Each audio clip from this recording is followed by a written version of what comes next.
Hello, it's Tom here, and for No Man's Sky fans, I bring some good news. Hot off the heels of the massive Pathfinder update, Hello Games has swooped in with a new fix for some outstanding performance issues.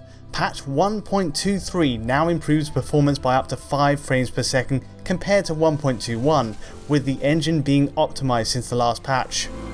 Specifically, if you're playing on PS4 Pro in the 4K mode, the game is now largely avoiding those dips I saw below 30 FPS. It's much better, and as you can see in this before and after test in 4K mode, which technically runs at 1800p, there's a consistent divide between the two.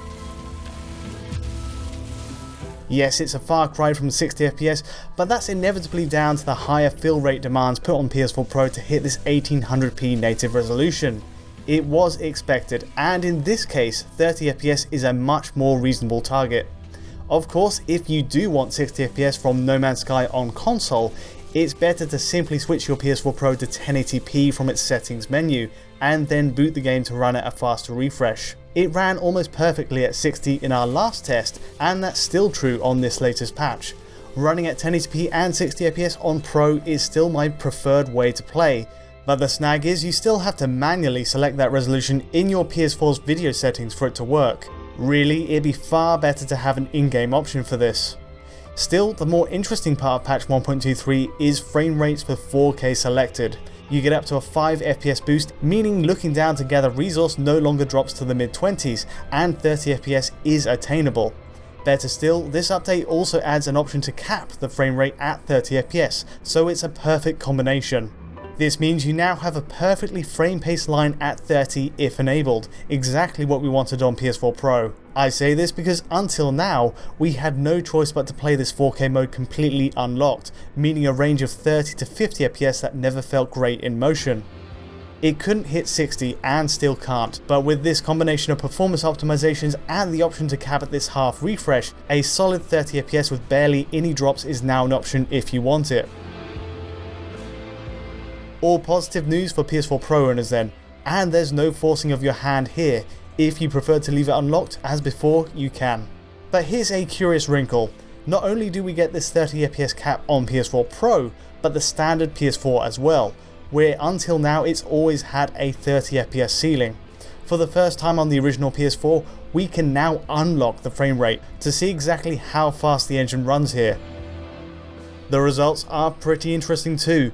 Basically, Hello Games' choice to cap at 30 FPS by default makes perfect sense.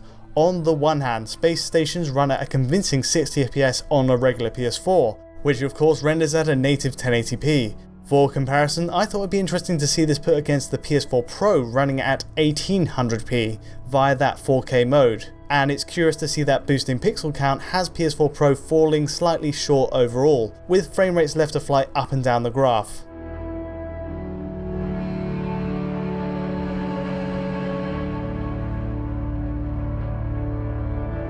But that's the least demanding part of the game really, and an easy way to hit 60 FPS on either side, though curious to see PS4 is ahead here. Looking at exploration on planets, and particularly boosting quickly across terrain, the results are more sobering. PS4 just can't manage to hit 60 at all, where the bulk of your time will be spent. Much like PS4 Pro in that 4K mode, it's predominantly a 30 to 50 FPS experience here. The case for reinstating the 30 FPS cap is strong on a regular PS4, but it's fascinating to see how it holds up in direct comparison, and that space stations really could have been running at 60 all this time.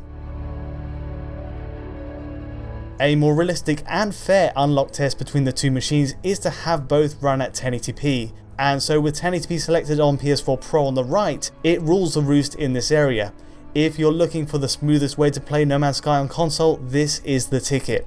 It's also a rare example of a game showing the pure performance differential while targeting 60 between Sony's two machines. Much like Hitman or Project Cars, we're getting a full CPU workout here with terrain streaming in at a rapid pace, and that combination of fast draw calls and lots of post effects shows how far behind the regular PS4 can fall.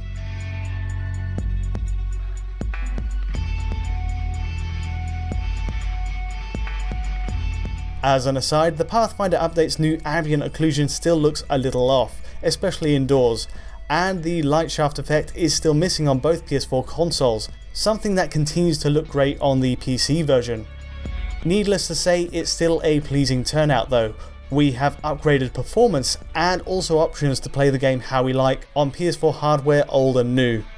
If you found this performance test as interesting as I did, do let me know with a hit of that like or subscribe button, and as ever, I've pushed the original source file to this video onto our Patreon website at digitalfoundry.net.